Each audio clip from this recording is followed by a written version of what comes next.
name is Rex Chook, and welcome to my channel. This is the story of the PNM and the greedy siblings who could not wait for a mother to die to inherit a multi-million-dollar estate.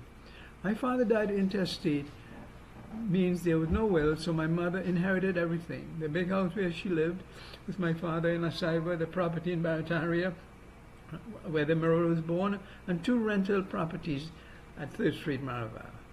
My siblings quickly transferred the big house to one of my brothers and one of the rental properties to one of my sisters after he died. They then kicked our mother out of the big house where she had lived for many years, forcing her to move into the remaining rental property on 3rd Street. During all of these shenanigans, I was living in America. One day she called me and said that my sister was trying to sell the mirror and she feared they would take over the original mirror in Barataria, the property where the mirror started. Furthermore, she did not trust them to see about her medical needs as she was getting frailer. She feared for her life at their hands. The words chilled me to my bones. "They will kill me for my properties," she said. I immediately gave up my life in America, where I had lived for 40 years, and returned to Trinidad at her request. After my brother Wayne died, he was running the mirror. My sister took over the company.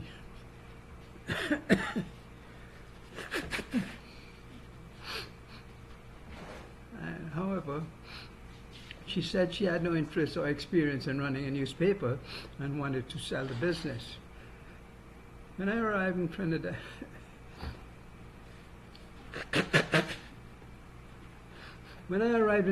I told my sister I would be willing to take over the mirror since she had no desire to run it. She agreed, and I was installed as the newspaper's general manager. But she had a PNM financier waiting in the wings to purchase the mirror. Since I blocked the sale, I was voted out. With me out of the way, my sister eventually closed the company and dumped the operational printing press I had just refurbished and the expensive computer equipment, or so she claimed. She then sold our 40% shares in Newsday to the same PNM financier who wanted to purchase the mirror. My siblings dragged me out of my mother's house and prevented me from getting her to a doctor. They left my mother to die at home, a lingering, torturous death with no doctor in attendance, and would not allow me access to feed her for she refused to eat, so she was left to starve to death. As soon as she died, they tried to cremate her without an autopsy, so I filed an injunction. One was reluctantly done, but they used a hand-picked PNM doctor at the Port of Spain General Hospital, not the original official forensic center in St. James, where autopsies are routinely done. Moreover, they never told me where and when the funeral was, so I was unable to attend.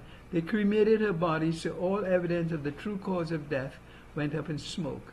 2 doctors caring for her before they locked me out were Dr. Dalla Costa and Dr. A. Dr. A migrated when they threatened him, but Dr. Dalla Costa still lives in Trinidad. So the PNM not only closed my father's mirror, they now own Newsday, they also now control my mother's multi-million-dollar estate. My mother's words to me were prophetic. They will kill me for my properties.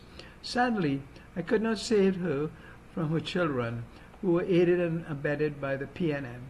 My tears still flow freely when I remember her painful death at the hands of her children and how the PNM engineered her demise.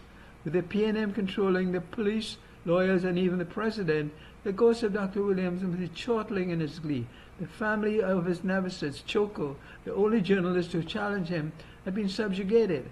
However, in doing so, his party also implemented a scorched earth policy on all TNT as crime now runs rampant across the land and billions mysteriously routinely vanish from the treasury. Until next time, adios.